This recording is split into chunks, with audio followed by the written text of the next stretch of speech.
No, I'm not happy about that at all. Jerkometer?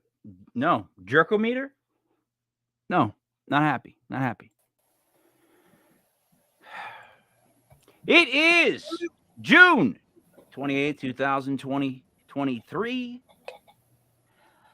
This is Legit Paranormal News brought to you by Legit Podcast.com. I am King Mike L. I'm scared of this. I am Dreamy David Barr. Cyn Shrader Hill. Mandy the Machine. And this is our top story. Dave,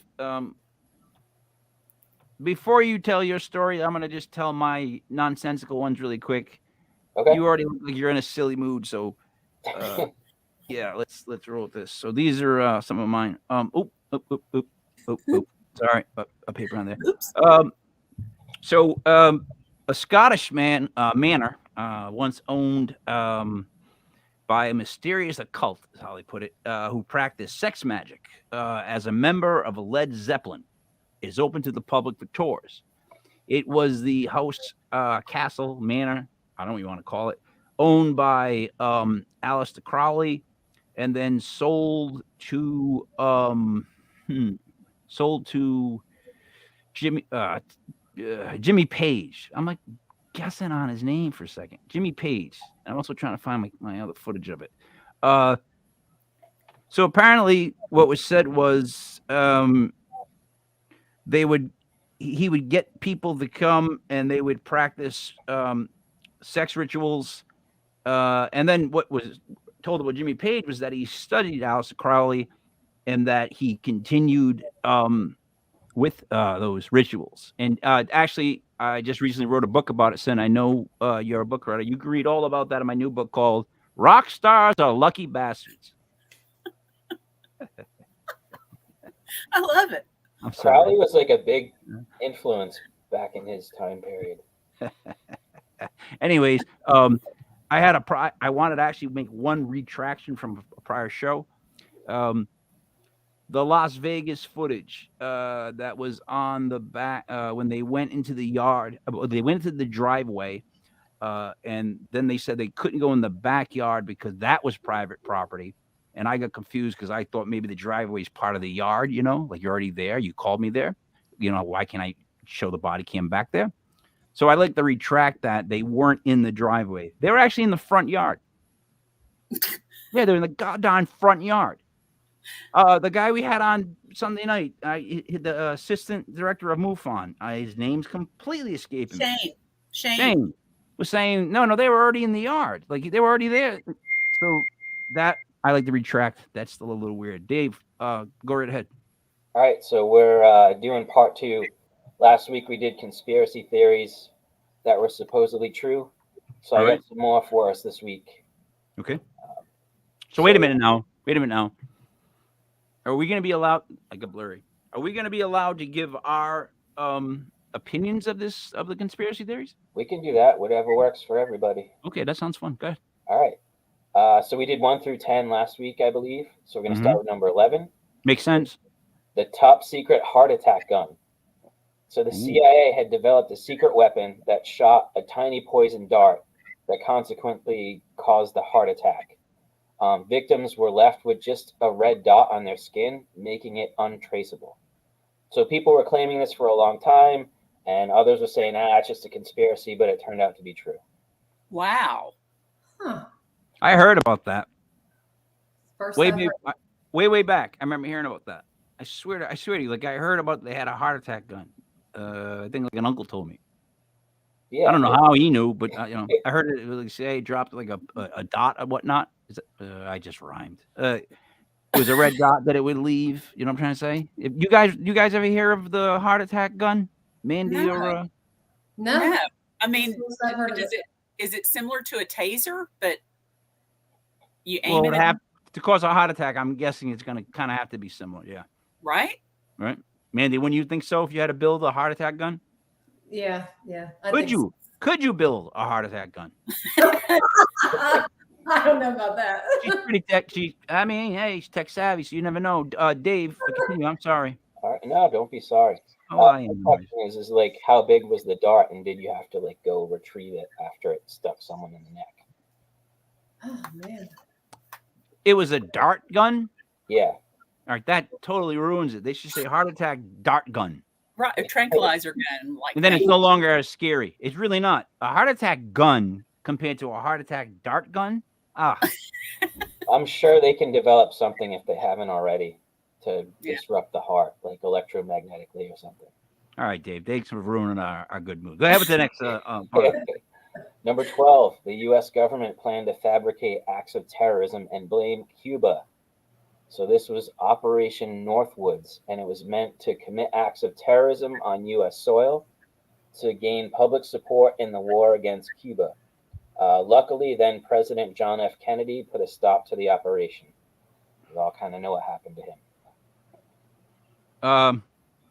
This is another one of those topics where I just say I have no comment because if I get going on it, it'll go on too long. But I'll just let them talk, and I'm gonna go like this. So what, Mandy? Did you ever hear that that whole thing?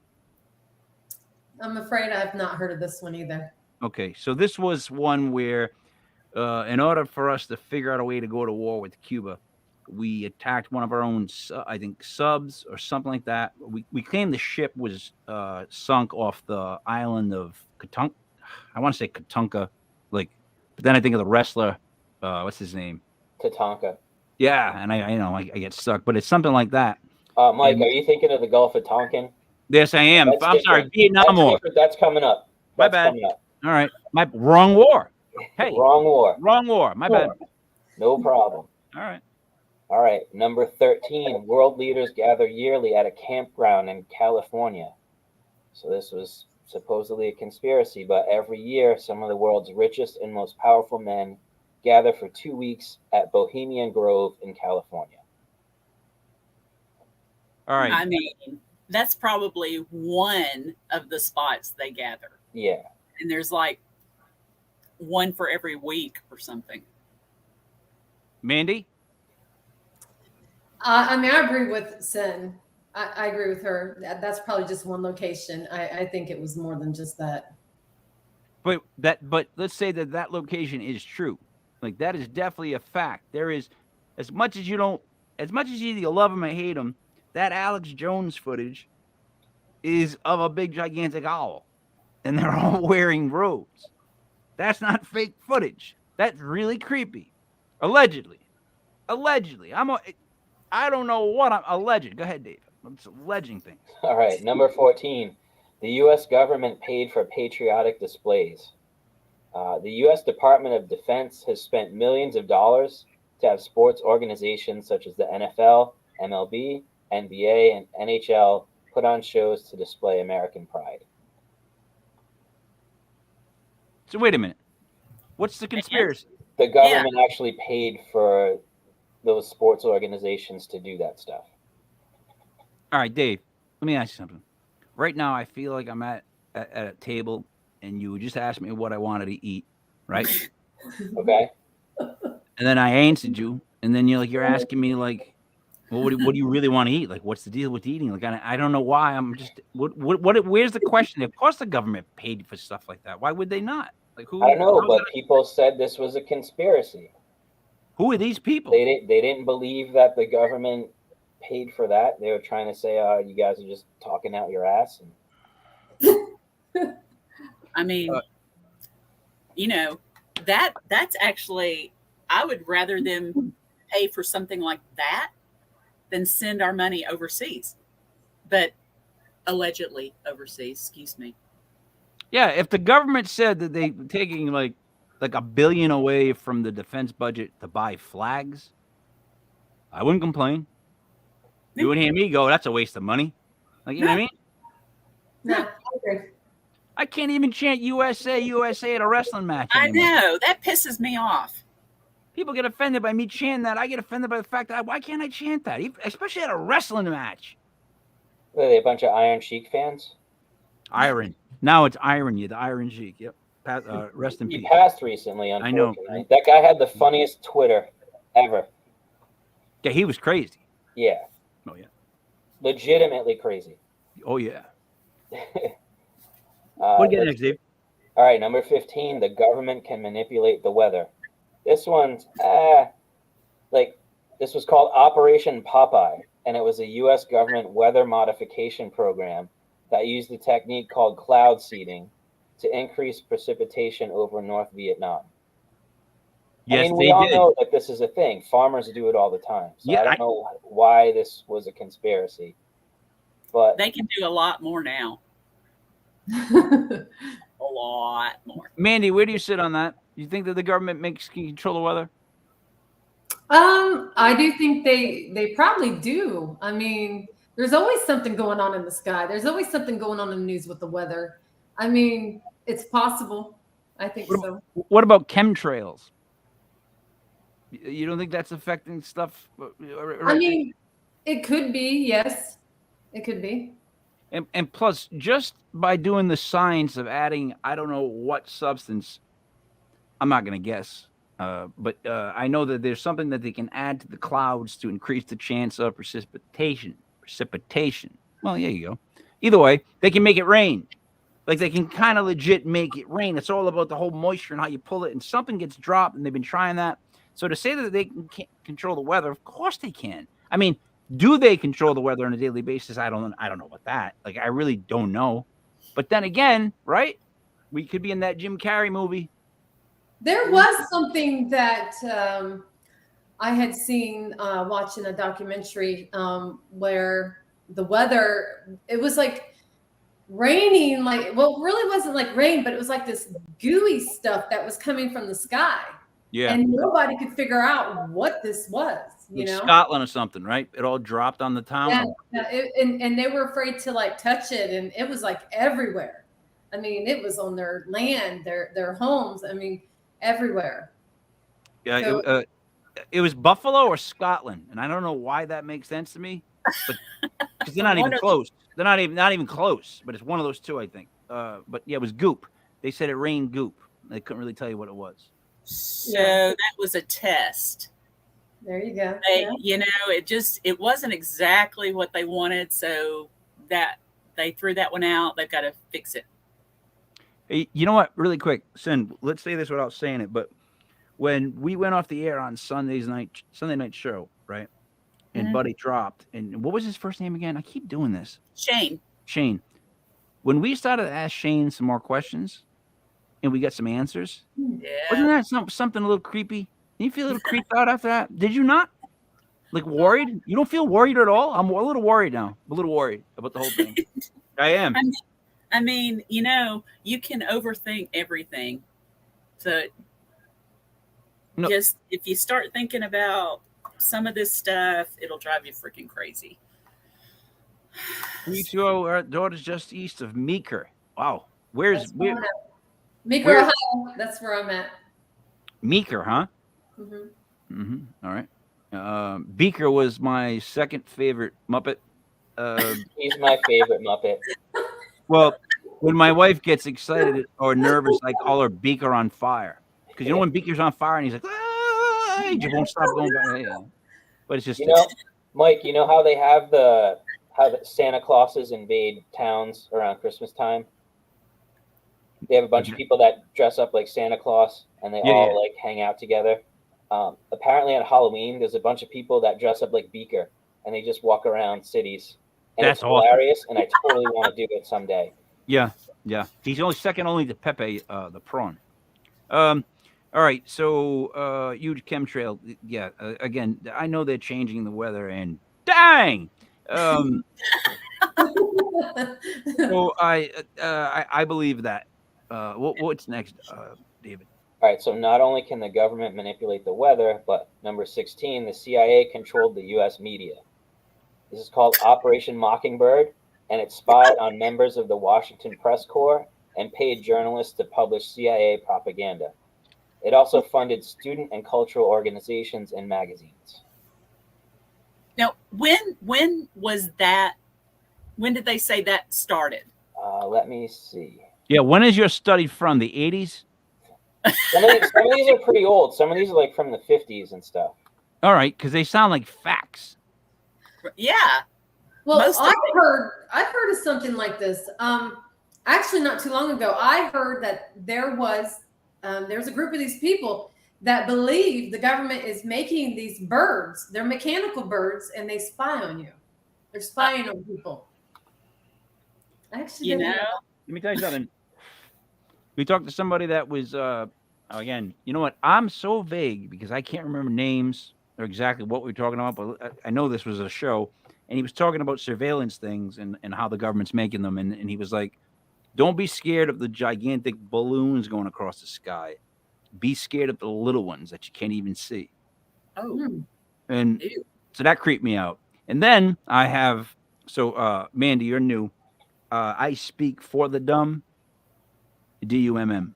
I just take it from that level. And I've always had a theory where every day I go outside, I see hundreds of birds in the air. Like I'm in the suburbs, I guess. I see you guys see hundreds of birds in the sky where you live. Okay. Yeah. How many dead birds do you see? Not very many. How many a month? Let's do the ratio of how many birds you see fly over your head in a day compared to the ones you find dead. And then I came up with a theory of where did all the dead birds go? Is there a pile of dead birds in the woods somewhere, which would be horrific? It would be awful to see, right? But, and someone, you know what? Someone said to me, this is one of those things where I just get angry. Well, the cats eat them. And I'm like, all of them? All the birds in the sky. There's enough cats where they all eat them before we can see them? No. So anybody with a theory on where dead birds go? Cyn. So, dude, I live in BFE, you know. What does that mean? Well, you can explain that to the dumb. What does that mean? Bum, fuck, Egypt. Okay. No, we say East Chapipi or East Jagoria. That's how we explain what's too far to go. I'm out in nowhere's land. So, there's dead birds on the road. There's dead birds. There's vultures. There's just all kinds of stuff. How many dead birds? I'm not talking about the big ones. I mean, all the little birds you see every day fly over your head. How many do you find of those? Not many at all. Maybe like one every, 2 to 3 weeks. So you think the big birds are just eating the little birds? No, I mean, that's from like flying into a car on the road or something. They like commit suicide, kamikaze. I have a picture of a bird in my grill. Oh, see? So bad. It was an idiot, though. It's an idiot. It wasn't my fault. Window. Oh, yeah. Yeah. Kamikazes. Dave, what do you think about dead birds before you go on with your Max Headroom, the Dave Headroom background? I think other animals take care of them. So all of them, right? All the critters. So you believe kind of in Over the Hedge? You get like an Over the Hedge type life? You know that? You ever see that kid movie Over the Hedge with the squirrel and he lives with all his friends in the woods? No, it's a good movie. But is that what you think, Dave? And by the way, you should have an RC Cola. No offense. I got a Diet Coke. Oh. See, if you had like a Mr. Pips or an RC Cola, I'll have to work on it. Yeah, like a nice Mopsy or something. Yeah, there you go. Step down. Yeah. What do you got next? Well, Operation Mockingbird was 1963 because you guys asked. Next, we have Project MK Ultra, the U.S. government's mind control program. So this was a CIA program that tested LSD on U.S. citizens without their knowledge. Unfortunately, the records for this one have been destroyed. I had some friends that used to do that. They used to squirt LSD on people in school. Well, they weren't really friends, but I tried to stay on their good side, so I didn't get squirt with LSD while I was in school. The pitch. So let me tell you guys something. The pitch of LSD, acid, as we guys say sometimes, mushrooms. It was not a good pitch.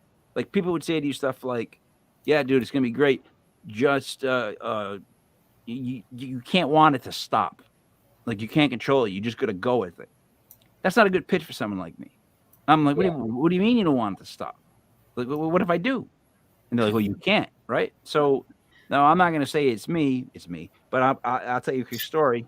It's not about me, but it's me. My second time, no, it wasn't me. The second time this person tried, they know the things that grow on the ground that the Smurfs hang around? Shrooms. I didn't say that.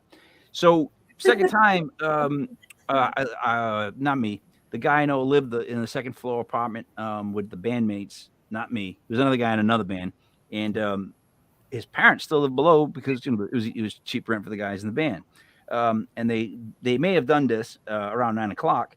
And one of the people, the guitar player, went in the bathroom and he smashed up this guy's bathroom and he didn't know what was going on. Now, meanwhile, this guy was like, the TV was coming out at him. It was just crazy. But the guy came out completely naked.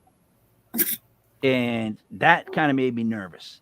And then he proceeded to walk out my door and walk down the stairs and circle the picnic bench that directly faces where this guy's mom and dad would have coffee right around that time at night. Now, what happened to this guy was he decided to make it stop. He wanted it to stop because he knew he might have to talk to his dad. And he couldn't make it stop. And there is no worse thing. This guy's never touched anything like that in that sense ever again. Because when that happens, oh my God, is that awful. It's David. And you know what? I guess I'm telling the stories because I'm looking at your backdrop and that's what it's making me think of. It's just like an acid trip of a background.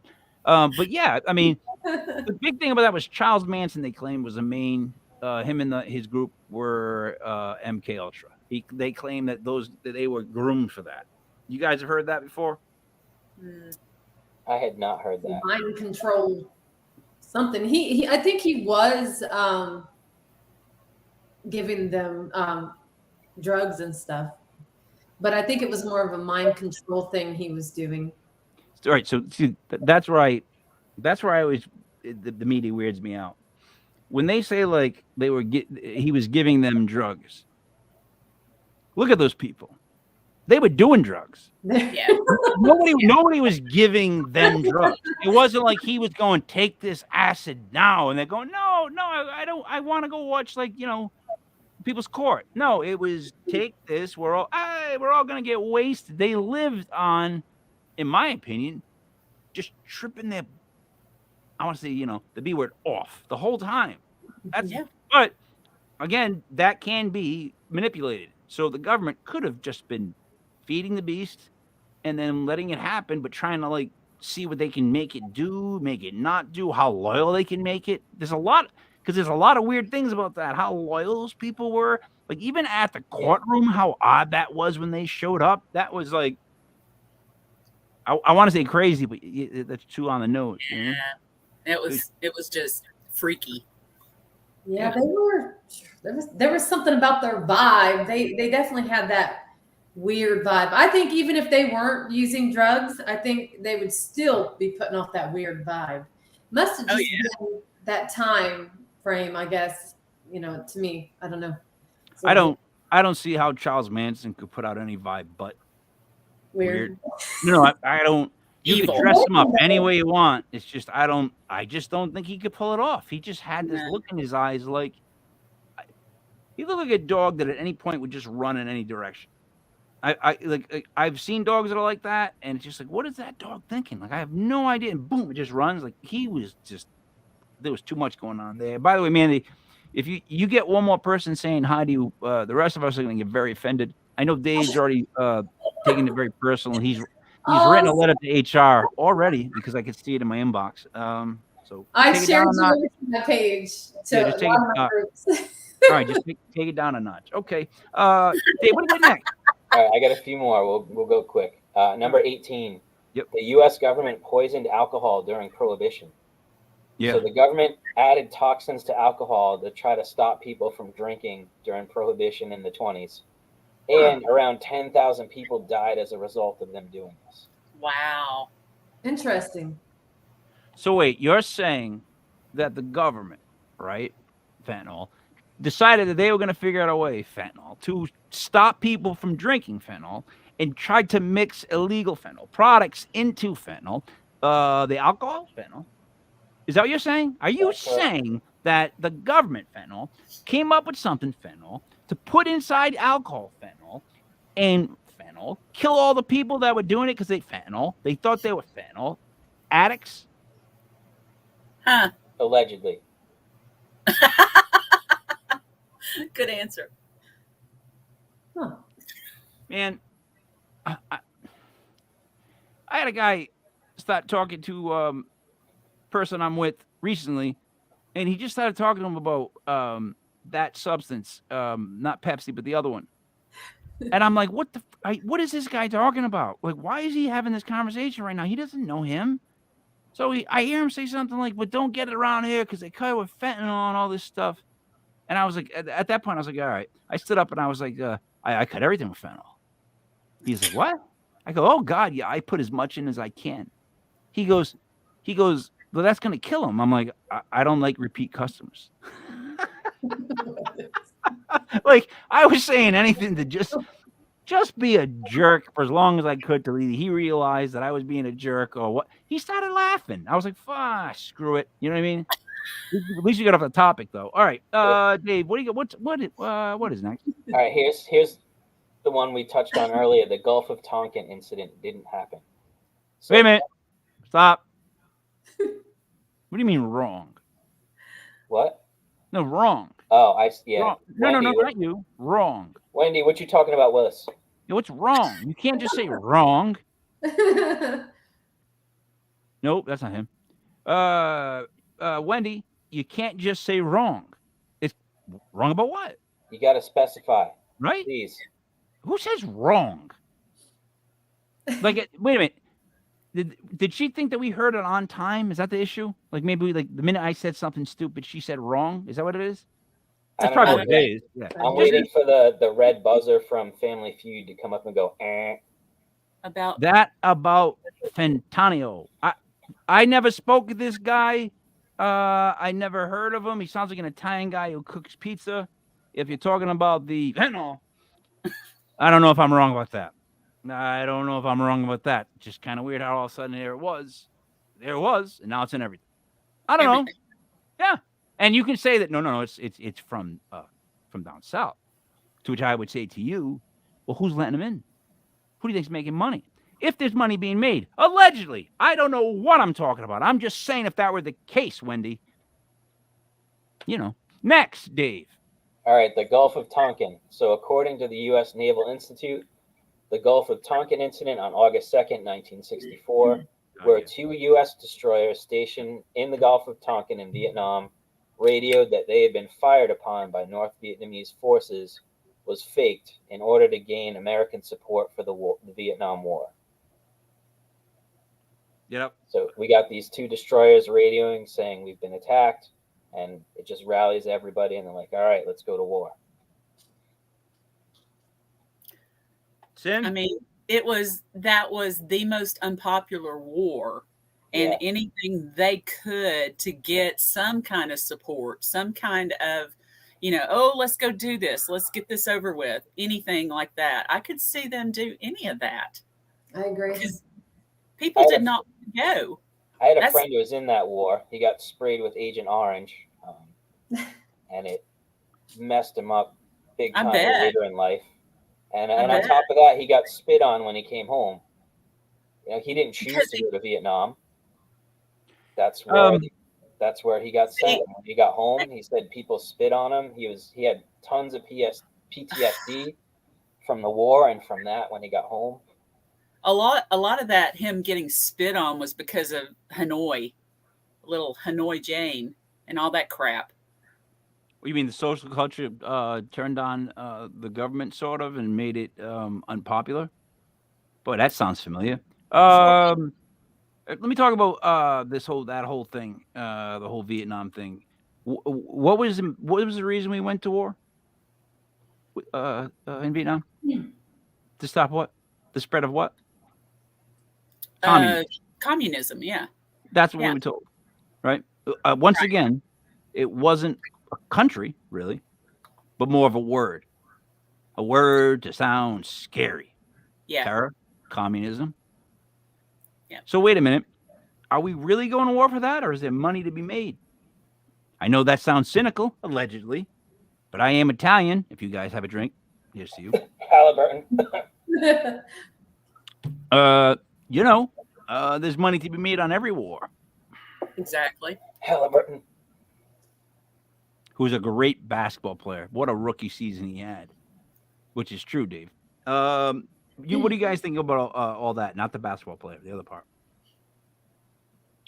Who wants to go first? All right, Cyn, go ahead. Oh, you know my stance. I just told you. No, I know, but I want to know if you think the money is the reason. Yeah, money's always the reason. Money's always the reason. That's a good quote. Mm-hmm. I would disagree. I would say money's not always the reason. But it's a top 2 or 3. It's like a big reason. It should be the reason if you want to be successful. Yeah. Well, that's how I see it. Like money would be the reason you would do it for because you want to go, you know what I mean? Whatever. Yeah. I digress. Dave, how many left? All right, last one. Number 20. The U.S. government employed Nazi scientists. So this was Operation Paperclip, and it sent 1,600 Nazi scientists to work in the U.S. after World War II. Yes. That's a definite yes, because von Braun was one of them that came down to Huntsville. So he was a German scientist that helped with start with the rocket, the blasting off, all this kind of stuff, where we've got Rocket City down here in Huntsville. So that's a definite yes. You want to go for next, Mandy, because mine's going to be a little problematic. Well, I don't know about that one. All right. So, Cyn, repeat, Dave. Once again, just repeat it again for me. All right. So it's Operation Paperclip. Thank you.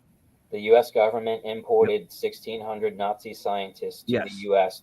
and put them to work after World War II. All right. So stop. So what they're saying is that the government took the bad team's geniuses, and put them to work and built rockets. Now look, these are not nice people. I'm gonna actually go on the record, Dave, and say they're a bunch of jerks. You know what I mean? Like I'll go that far. I'm gonna go that far out on the ledge, Dave, and use that word. But I don't like them. You know what I mean? But do you let the geniuses? Do you not take the brains and go stick them in your laboratory if they're going to help build rockets? Like what you don't know about like von Braun, he wanted out of the country. Yeah. He wanted away from all that crap. Let him come to America, and he was welcomed here. He's immortalized here. So we had a lot of good people come over to help with the space race. Really, it's better to put them to work here than risk them going somewhere else and working for another country. All right, but the local museum in Rhode Island is not allowed to show any of the Nazi regalia that they have. They have full uniforms. Like they also have the flag that Rhode Island flew in the Civil War. It was like one of the first flags ever made. Like it's where Buddy is part of. That I'm blanking on the name of the place. I filmed a movie there. But anyways, yeah, they can't even show those because people get so upset by seeing them that they protest. But see, the thing about those uniforms, there's something special about them in the sense that Star Wars was modeled after them, and they were used for an intimidation factor, just like the British Redcoats. The British Redcoats were a way, like you had to go, because we had on the curator, the girl, the woman who will take like a ripped soldier's uniform from the Civil War and like stitch it and fix it, and she's so many degrees, it's ridiculous. She's so intelligent, but the dye you had to get to make that British uniform red was expensive, but they did it anyways because it scared the crap out of opposing armies when they just came marching straight down the middle with bright red on. That's literally saying we are not hiding at all, and that was a scary tactic. And then those horrible guys from the place that had tried to attack the world, they had certain like collar had to be here, bang, shoulders had to be like, bang, bang, bang. It had to be like there's a psychological advantage to that uniform. There really is. It's weird. It's the way it's made, the way it was tailored, and like she was talking about it in that sense. And as someone like that's into all that stuff, she was making a lot of sense. Like I can see how it's because it's those uniforms are unlike any I've ever seen. They're creepy. You get that whole like those are the bad guy uniforms. Like you immediately think that like as like, oh my God, I can see why they'd be scary, you know? But to not even show them, I don't know. Were they allowed to be shown for a while? Never. No. Never. Yeah, it's you can show them. I mean, no one like, but the minute you do that, you're gonna get one person, and then the next thing you know, in a day or two, you're gonna have like 100 people outside who have nothing else to do but just go, "Oh, I'm offended. Take that down," and then Yeah, but what I'm point, saying, like my great grandparents passed away then. It's just, but I get it. It's just that if it's at a historical place, yeah, I don't think they're doing anything to be mean if they're just showing what it looked like and they're talking about it, even in a negative light. The thing was talking about how it was negative. I mean, how can you talk about it positively? You know what I mean? Like, what write up is positive? It's negative, but here's why it scared people. Wouldn't you be interested, Mandy? Wouldn't you be interested in learning that, like why it scared people in uniform? Yeah, I'd want to know why. I think you're right. There is a reason they made those uniforms that way to intimidate people, to scare people. They are scary to this day. You know what I mean? Tim, what do you think? Definitely? who me? Yes, Yeah, definitely. absolutely. Dave, are you done with your list? Yep, that's it for me. Cyn, what do you have on deck? Well, I have to say a retraction from last week. The Cannibal Club that I spoke about as being in Los Angeles allegedly is a fake website, Shocker. right? But, Yeah, but you know, I mean, who knows for sure? Who knows for sure? But let's talk about a little bit of cannibal. yeah, stuff. but hold on a second. Let's Yeah. talk about the fact that one of us believed that was real. So I don't know, Cyn. You gotta change the filter there because You know what? you were talking There's about like thigh. Dave, wasn't you thigh served on like Italian bread? Man, you don't worry about all the dings you keep getting during the show. We know how popular you are. We'll deal with your dings. You know, Wasn't she saying that, Dave? The human intestine hot sausage and then the sweet sausage. Dave remembers. Go ahead. okay. So there aren't weird people in the world. Yeah, I but mean, that's come a on. special kind of weird, man. Yeah, there's a special kind of weird I'm going to talk to you about. Thank you. So there are cannibals still in the world, of course. Man. You got Papua New Guinea, you got Cannibal Island in Sigatoka, Fiji. You've got the Ganges River in India, which is actually a sect of monks that perform cannibalistic rituals in order to gain spiritual enlightenment. They don't kill people for it. The person is already dead and brought to them, and la da da da da. There you go. Bodies of people have already died. But Can I you've just also say this? got- Can I just say this? You've already used so many big words and names of places. really? I feel like I'm lost. I got lost. I'll be honest. I don't know if anybody else in the room is lost. I got lost. If you could just pull it back again and start over a little bit, There's too Really? many cities. Yeah, ganja. I don't know what you were saying. No, I I'm just get caught on one word. I couldn't catch up. It was like I followed the dot, but I could. It was like when Bill Cosby, who I'm not a fan of, used to do picture pages, and they would go so damn fast. It's like, what little kid's keeping up with this? Slow down, Bill. Like, you know what I mean? just Slow your pace. I'm well, sorry. there's so much I want to say. I I'm know, but just go ahead. saying, We both have plenty of it's time. Plenty of they're time. all Go over ahead. the world. They're all over. Okay, so Papua New Guinea, Papa New right? Guinea. Yeah, We got Cannibal Island. They actually call it that. It's that makes sense. Sigatoka, Fiji. Sikatoka, Fiji. There's the Ganges River area in India that are the monks. See how that I got just- lost? See all What these is it? names? See all these names you're throwing at me? Then now you see how we got lost? Dave's totally lost. He's still not even there. Go ahead. Mike needs a map. Dude, you know what? If look, Trivial Pursuit, I'll take on anybody in everything but geography. When geography comes up, I don't even know where I am. Like, I can't even tell you what streets are, where I am. Someone says, "Where's this country?" I don't know.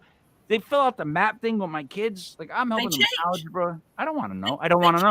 all the time. They change all the time anyway now. So I'm sorry. See, Dave, don't All right. start me up like that. Don't start me up like that. Go ahead. I'm I'm sorry. just saying. No, All he right. did. It's him. Dave's I'm fault. gonna give you 3 more areas, and then I'm gonna tell you some stories. Okay, so like the Democratic Republic of the Congo is also a place that has cannibals. Cambodia has cannibals, and French Polynesia.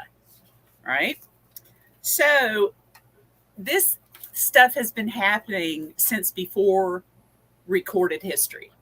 Cannibalism. Right? Yes. For different reasons. Some people, they used it like those monks as an enlightening or, to gain that person's knowledge so they would have it. Dessert. That kind of thing. Okay. Like a dessert. Like what's when they got like a dessert. Like when the waiter comes with the tray and he's got all the desserts and you're like, ooh. Oh, Like, that it's kind of like person- that, an enlightenment, right? A dessert. That- Like, yeah, they weren't that hungry. Yeah, they just wanted to eat No. it. Yeah, I'm with you. Yuck. Ew. Okay. In the first millennium, Chinese were known to have cannibalism as a way of surprising one's guest with an exotic novelty food. There you go.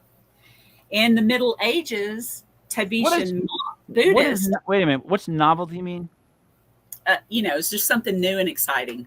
So how is a person novelty? Well, it's not the norm. Normally in that they're area cannibals. in China, they probably had rats and, whatever. But if they're cannibals, how So is they that? got Never finger mind. I'm sandwiches, stuck Mike. on the Like, vocabulary. See, that's the thing. These aren't normal cannibal people, but they would have a cannibal dinner as a novelty. Oh, all right. Like for shits and giggles. It was Like like some a finger sandwiches, Mike. occasion. It's like, Yeah. oh, having Dave over. Let's kill Jerry. Let's have Yeah. We're tired of Susie. Let's eat her. Yes. Whatever. All right. Middle Yeah. Ages, Tibetan Buddhists would ritually consume the flesh of deceased people who were believed to have been born as Brahmins 7 times in order to absorb their essence. I do not know what Brahmins is, but it was something they wanted. And they believed that they could attain that enlightenment and be so much more as a monk. By eating someone. Those certain kind of people. In the 16th century, there were a couple of Frenchmen who admitted to killing and eating 6 children while transformed into wolves. Cindy, I'm sorry. Hold on. They made a pact Wait, with wait, the wait. coven. Hold on. I'm sorry. I can't get over this last one. Which one? Read The monks? Read it. No, read this comment. The Frenchman. No. It says no, thank you. Ugh to cannibalism. I'm with Wendy. And as if we were all going. I know. Yeah, Yeah. I might do it. I don't know. Well, what does it taste like? What you got hot sauce? Like to actually no. have to say ugh, like to say no, I would never eat another person. Yeah, no. No, no. Wendy, I'm having fun with you, but you're pretty good so far. These are pretty on point. You're entertaining. Go ahead. I'm sorry, Cyn. Go ahead. 17th century in Jamestown, Virginia. There was actually from 1609 to 1610 was known as the starving time. So they were without food, and they actually would dig up people that had already been buried just so they would have meat. I don't know if I have a problem with that. Donner Party. Remember the Andes crash? What? I mean, those people are Wait, stop. I'm sorry. I'm not mean to stop you, Cyn, but Mandy just made a face like she couldn't believe what I just said. What do you mean you don't believe what I just said?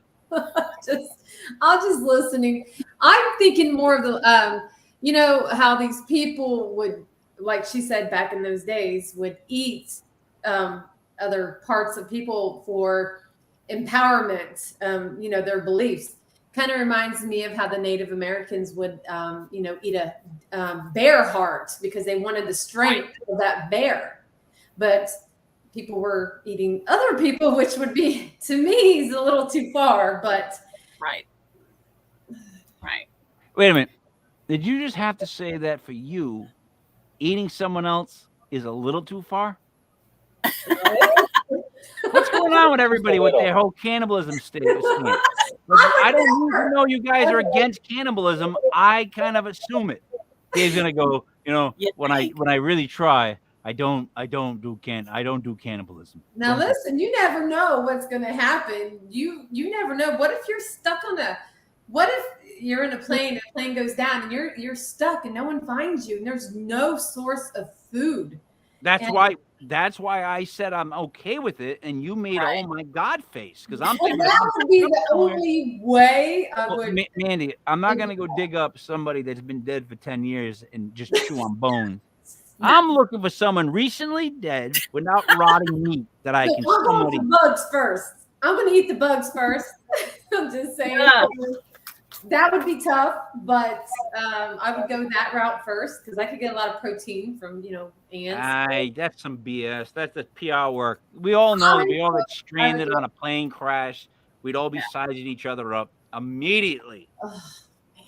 I'm sorry. Go ahead, Cyn. Yeah. So let's move into the 19th century. In New Zealand, they would kill slaves, most of them women and children.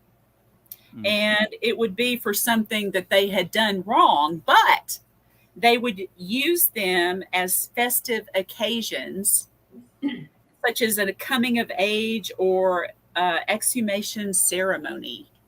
Okay. Like a bar mitzvah. Yeah. Bar mitzvah or confirmation. There you go. Which is now, not as nice. Move into the 1900s. And in Japan, there was a guy that that boiled someone's muscle tissues and served them in chicken soup to his ill brother-in-law to cure his leprosy. Wait.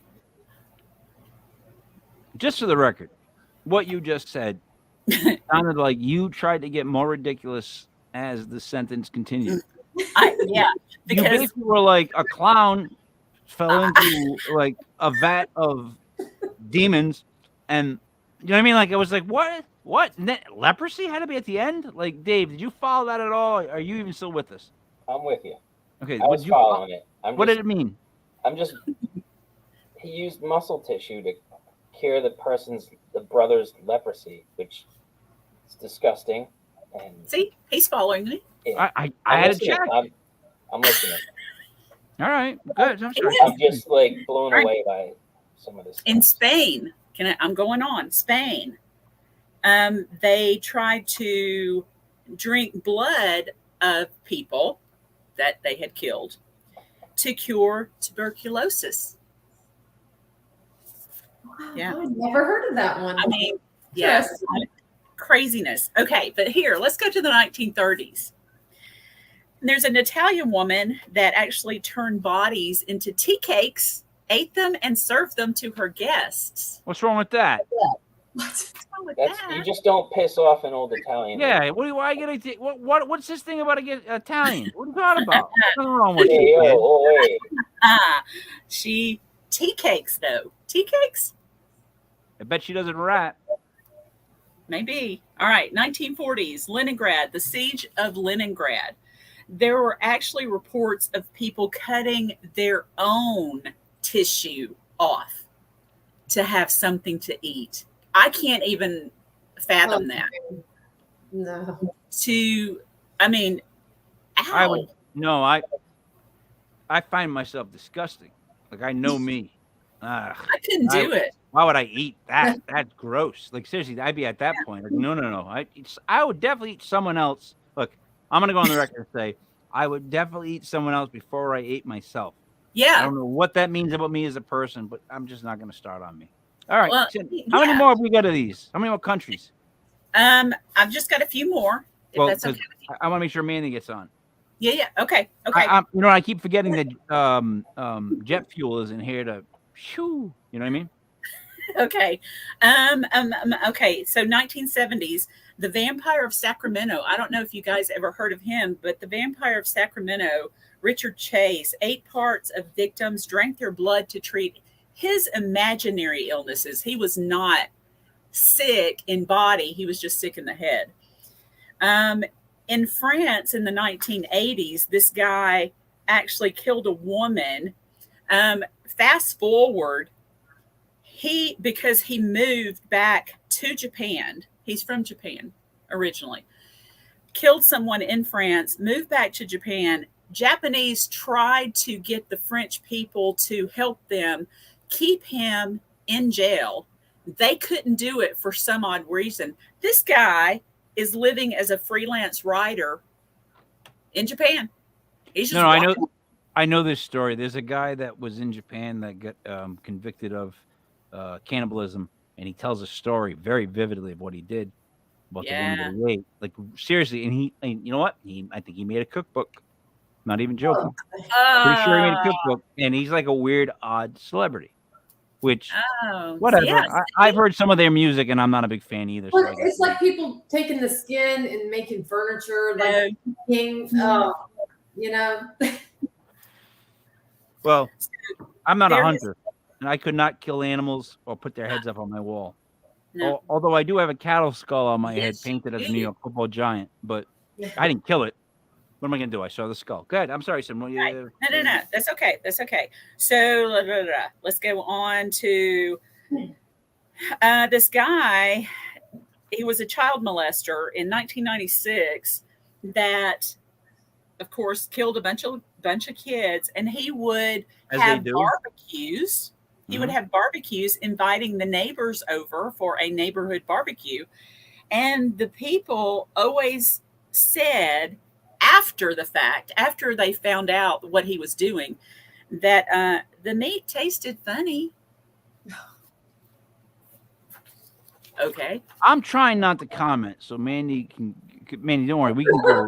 The show goes as long as we want it to. That's fine. I'm trying to keep my comments. Trying to keep my comments short, but she's got interesting topics here. I mean, that was ridiculous. Okay. Like, listen, you go to a barbecue. Wait, if you go to a barbecue, I gotta say it, and the meat tastes funny. That's the last barbecue I go to your house. Exactly. So if the meat tastes funny, why would you go back to a barbecue where the meat tasted funny? Dave. I would not go back. Dave, it's making your eyes look so different. Right? I want you to know this, that it's changed your nationality. That's all I'm going to say. I'm not saying anything else because I might get myself in trouble. But when you watch the playback, it's truly, you become truly bizarre. All right. Just a few more really quick. So in Tanzania, they were actually killing people in 2007, albinos only, because they were thought to bring good luck. All right. In 2007, this one guy had liposuction and served, you're going to have to probably help me, Mike, on this, agnolotti pasta. Is that right? Agnolotti? Magnolia? I don't know. And it was gnocchis. Okay. Sinkers. Never mind. The bunch of pasta, and it was topped with a meatball made from his own fat. Wait a minute. Wait a minute. You're so fat you can make your own meatballs? He had Is that liposuction. true? He could do that. Dude, Oh, they're not taking off meatballs. Like, they're taking off fat, right? Isn't that the whole point of the procedure? There's no Right? fat in my meatballs. It's meat, some bread. I'm not going to take guys arrest. You'll steal it. But He made I guess he mixed meat with the fat so there would be a little meat in the meatball. But it was he's the most disgusting guy that's ever lived. oh no. Oh no. No, he's not. But wait, there's Here's more. another one. There's been people that sell other, parts of whatever they've got left to local pie and kebab houses. They sell things, let the homeless have the leftovers. They don't know what they're eating. All this kind of crap. Here's a Japanese man in 2012 that cut off, cooked, and served his genitals to 5 people that had paid $250 a ticket.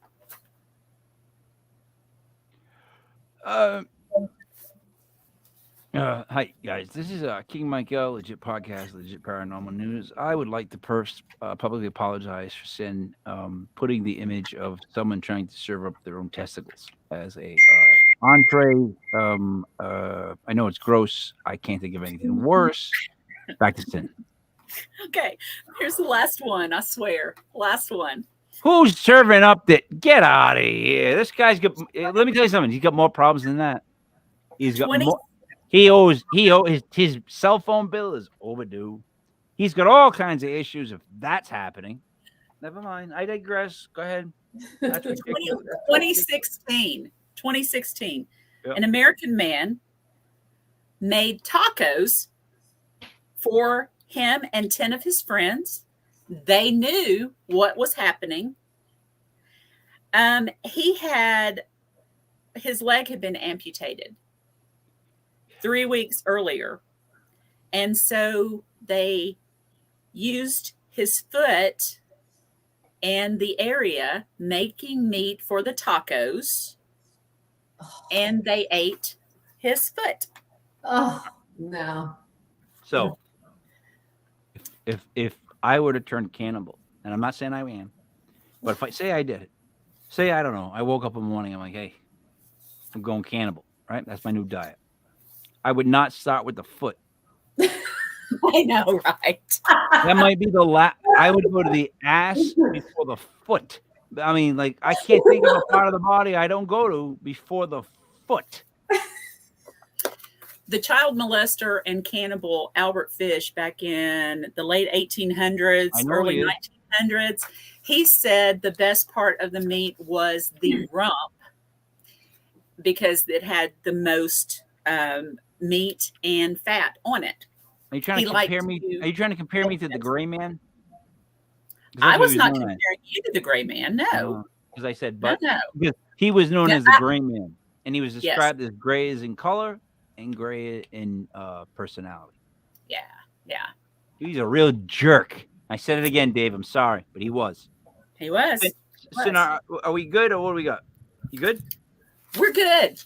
Mandy, what do you got? All right. So this was brought to my attention a couple weeks ago.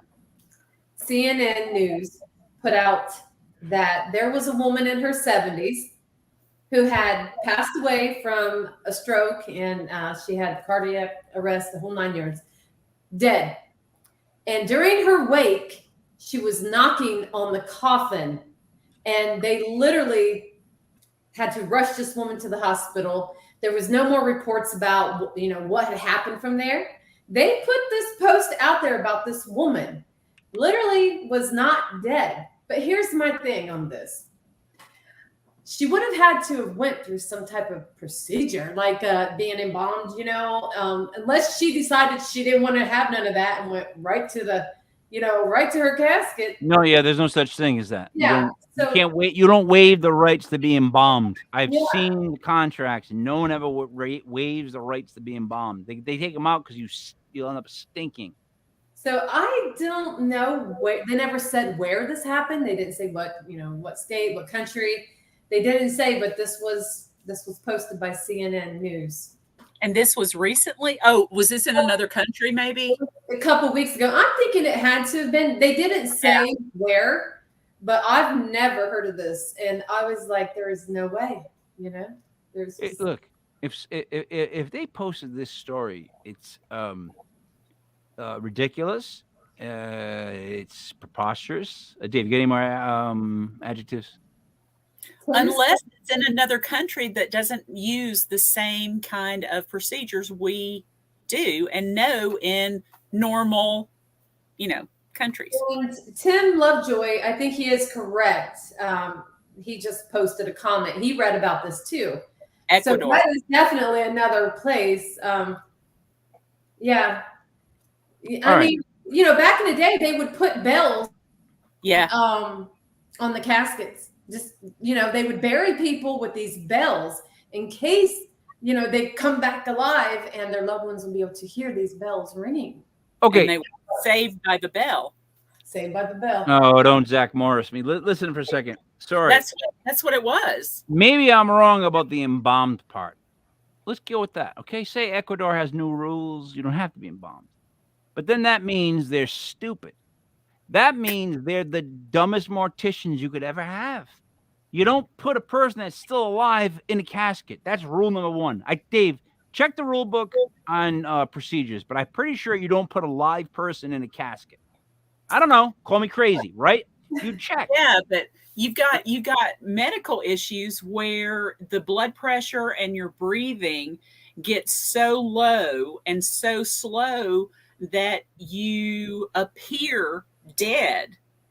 So, a lot of that happened way back before all the embalming stuff. And what about rigor mortis? People, but they don't, back years and years ago, because what Mandy said, they had the bells just in case they did bury somebody alive, because it happened a lot. Meaning they're stupid. What I'm saying to you is, I'm sorry. Dave, how long does it take for rigor mortis to set in for all the geniuses out there? It's like, what, 24 hours, 48 hours? What? I don't know. Let's find out. You're in the Mac headroom space. You should know everything. Let's bing it, Mike. Don't disrespect the Bing. You look like you're living in Bing. You could be in Bing, which I still can't figure out, but I'm going to Google it. What is it? What's the answer? Approximately 2 hours after death. Okay. And it completes between 6 to 8 hours after death. Wait, Cyn is right. Friend of family woke up in morgue just before procedure. All right. So then you have to be stiff of a person. You have to be someone who doesn't stretch out. So that what we're saying? These people never stretch out. Because what do you mean no? Rigor mortis sets in after 2 hours. You can't tell the body's not stiff. What? They weren't dead. If they're not dead, they're not going to stiffen up. Right. But they might presume like they, just. Wait a minute. Did you guys just tell me that if they're not dead, they're not going to stiffen up? I know this. What I'm saying is, doesn't the mortician know this? Doesn't the guy putting them in the box know they don't feel stiff? After 2 hours, they stiffen, but he doesn't feel it? Oh, some reason this guy's loose. Well, this guy must have been a gymnast. Doesn't make sense. Different countries, different procedures. Don't pull it is. Strokes line on me. It's true. It's true. Different countries, different religions and customs, which that's all. Tim, I love you, Joy, but I don't. Yeah, that's like they put steel bar cages over graves in Europe. Well, that's just superstitious. Yeah, to keep evil entities from coming back to life and from grave robbers. I get that part. Yeah. See, I would think the cages were more meant to keep people away as opposed to getting out. Because if you can get out, I don't think the cage is going to stop you. No, come on now. You think if you can get out of a grave, you all of a sudden come back to life and you come out of a grave that a metal cage is stopping you? But the 6 feet of dirt in the thing, they weren't a problem. But so this great. Oh, no. Mike, rigor mortis disappears within 24 hours after death. So these people have backlogs and don't get to the bodies right away. So wait a minute. Might not find them in rigor mortis. It disappears. Some of the bars too. Yeah, some of the bars too weren't just for grave robbers. They were for ones they thought were vampires. Yes, they had like a sickle. And if Or- the vampire rose up, it would chop its head off. I read about that. Mhm. I've been to a graveyard that had bars, metal bars around the tombstone, because they believed it was where a witch was buried. Yeah. There's several different places. I think that's an overkill. You got a grave, you got a tombstone, you got dirt, you got grass. You But got superstitions. Yeah, Mhm. come on. I believe I'm in some saying. superstitions, but it just seems like that's an overkill, like a cage over a grave. You know, you're putting a cage. Technically, if we're not being superstitious, Right. paranormal, Yes. you're putting a cage Technically, over a grave. yes. You're making sure that you're locking in a dead person. Right. That I seems get like it sounds like a war that we don't need to be in. Did I just That's say that again? because we don't have those same superstitions.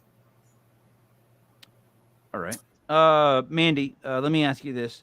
What was it about this story?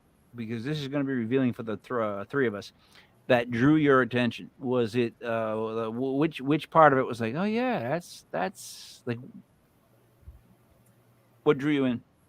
Well, the fact that could this be possible? I mean, the fact that somebody literally was at their wake and was knocking on the coffin.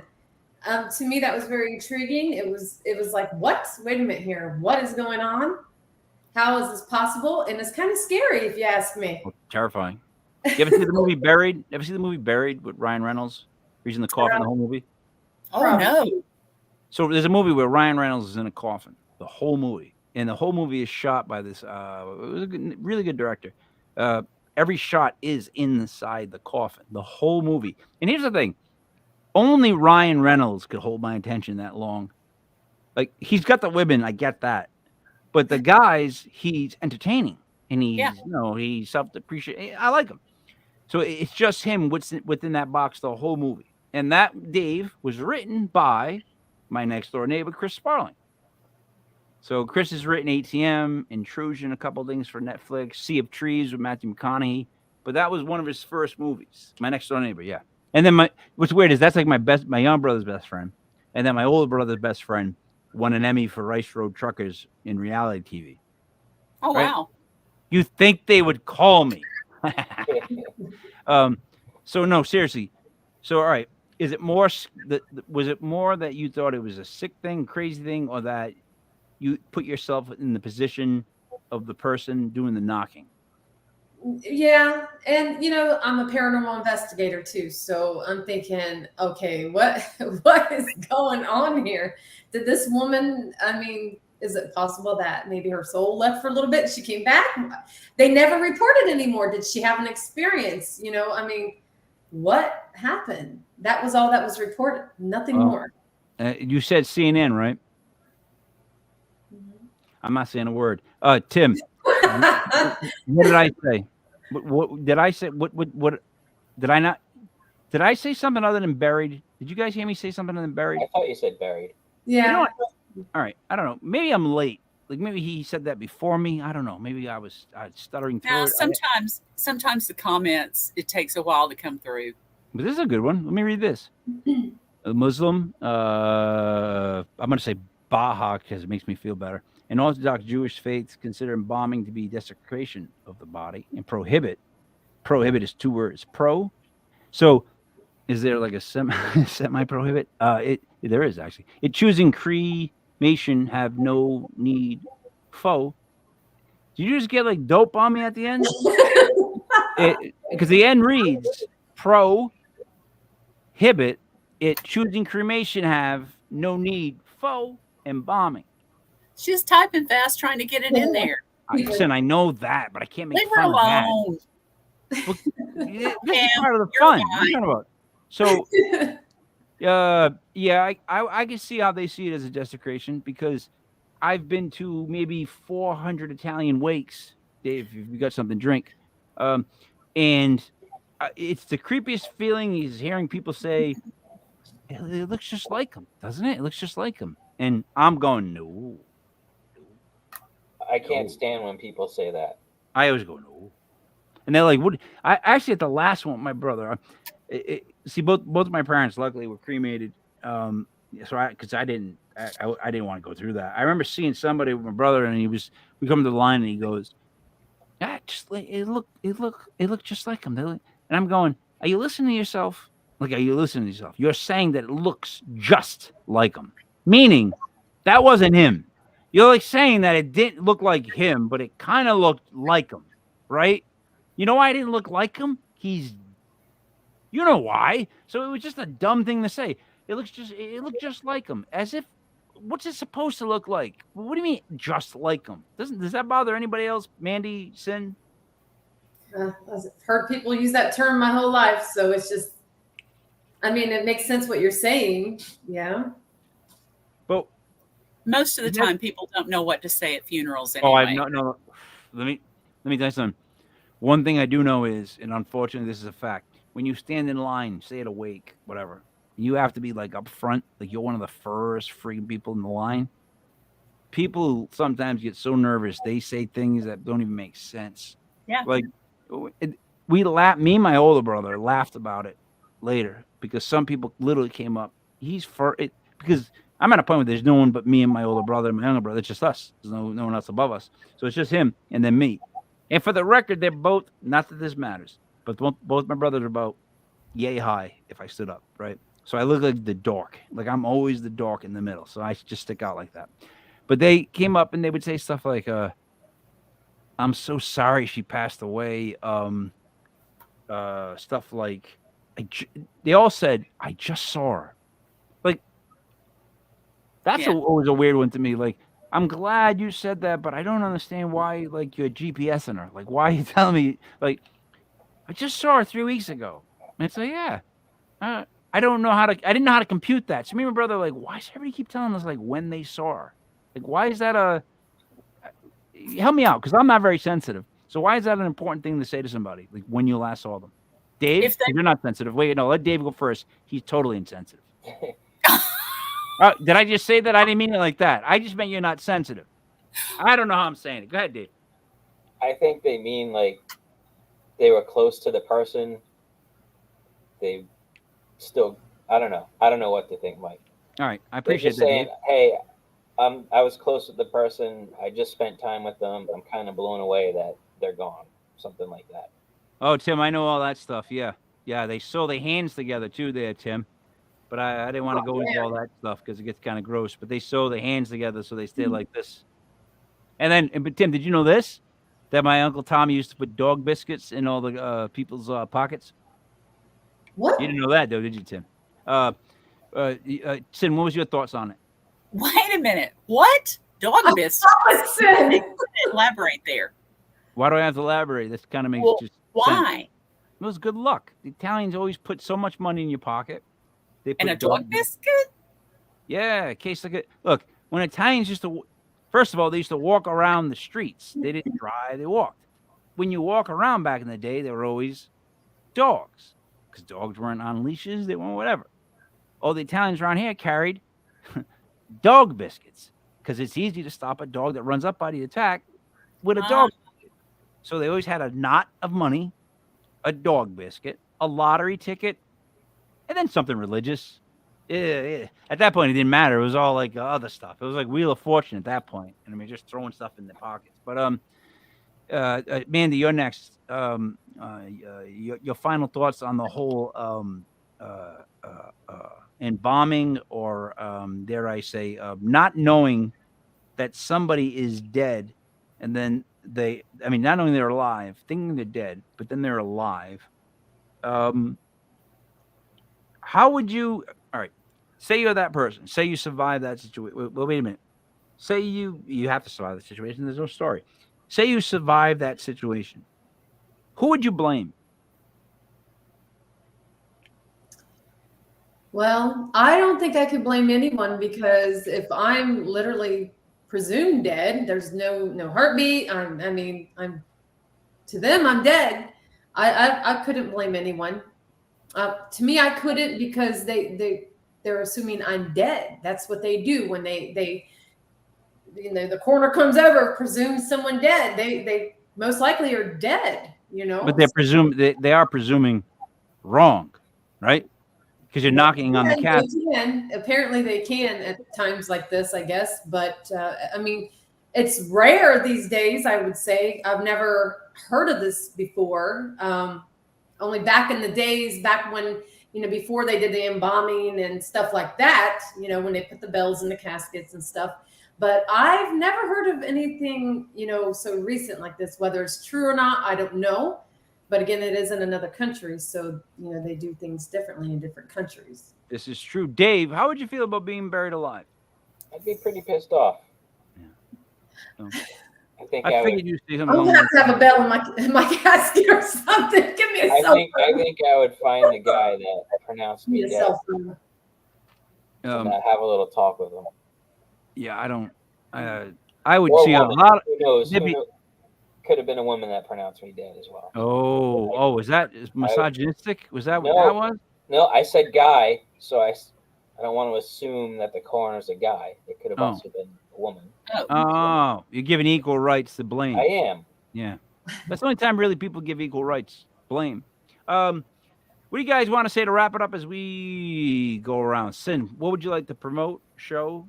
Talk about? Hey, you guys, go to Amazon. 4 books. Check them out. Buy from me, please. I'm broke. Cyn Shrader Hill, author. That's what you have to type in everywhere you go. And literally, you have to type in. She's such a pain that she makes you type in all 4 words. You have to go Cyn Shrader Hill, author. It's like, by that point, I'm writing a paragraph. No, I love you. I'm sorry. I kid. I joke. Mandy, what would you like to say to wrap up? I know the Ghost Sisters of Ohio. Now, see, all I ever think of is, and I don't know what movie it is. Maybe Dave will know because he's on my wavelength. Is it might be John Candy, but why? No, it's Back at the Beach. It's Back to the Beach. Why did I ever leave Ohio? You guys ever hear that? It was Frankie Avalon, Back to the Beach with Annette Funicello and Pee Wee Herman. One of my favorite movies on cable. I'm sorry. Mandy, wrap it up. Okay, if you're not already, go follow Ghost Sisters. We're an all-female team from Ohio. You can follow us on YouTube, Instagram, TikTok, Facebook.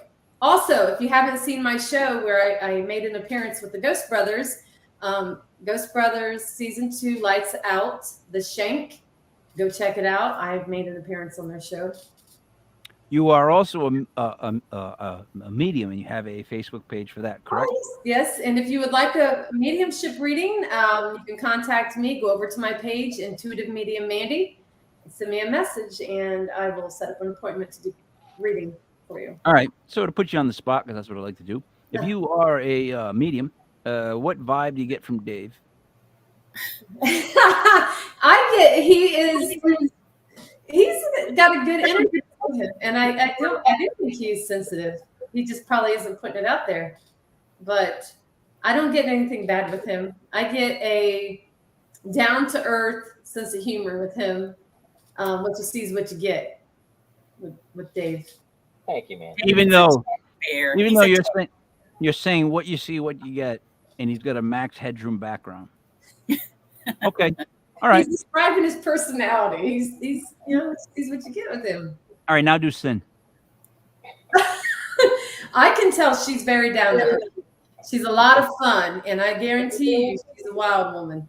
This one right here is a good time. I bet you'd be a lot of fun to go out with, especially when you were younger. I want to say, yeah, definitely. Wild woman. Aren't we all when we were younger? Isn't that how it goes? Well, there's some people, they weren't, not until they got older. Not everybody was a wild child when they were younger. No, but I think you get to a certain point where every now and then, 10 o'clock, isn't that bad of a time to go to bed? Like, not for a paranormal investigator. No, I'm serious. I would start some nights 10 o'clock, right, Dave? Like, I don't know, Providence, Rhode Island thing is like you don't start it out till like 10, 11 o'clock. It's time. Oh, yeah, the night was just beginning back then. Yeah. And now I sometimes see 10 and I go, it's a bit late. When it hits the 4 different digits on the clock, I got to go to sleep. And you guys, if you only knew how bad I was with numbers and clocks. Go ahead, Dave. What do you get to wrap up? I guess I can promote my Facebook page. I haven't been very active. I'm looking to change that soon, but facebook.com/in-the-dreamtime. I'm going to be doing some more dream work coming up and finding some interesting things to post. Yeah, So, I think the study of dreams is extremely interesting. I was going to Uh, bring up astro projection too, but maybe another time. all right. who said? Wait a minute. Who says I was gonna bring up, and then they follow it with astro? It would be like I was gonna bring up my dog. I was gonna bring up the picture of Buddy behind me. Things like that. Not astral projection. By the way, see that thing? That son of a bitch sent me that, and I had to paint that. You know how long it took to paint that?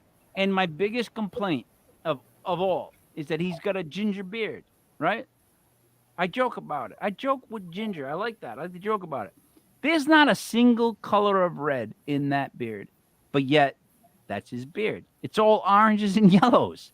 I'm like, what the hell is going on in Buddy's beard? All right, I'm sorry, Dave. Anything else?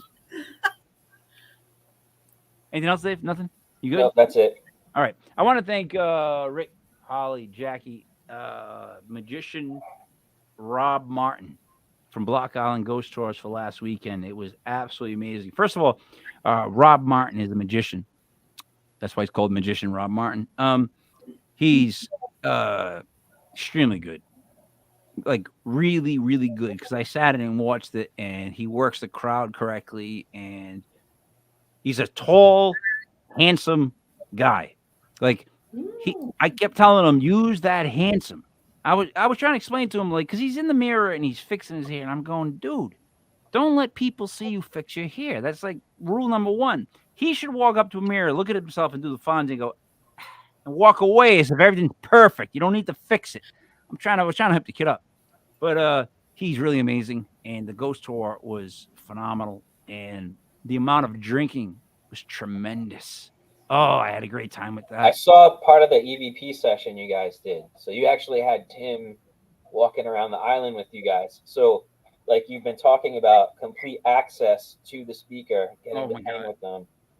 And look, Tim's Midnight Society, does all kinds of things. He was a descendant of the whole Art Bell show, and he knows he has so many stories. And me and him together were just too much for people because we just kept talking. And then he buys a Panama Jack hat, and I'm like, I don't think anyone's bought one of those since the 80s. But it looked good on his head. I can't deny that.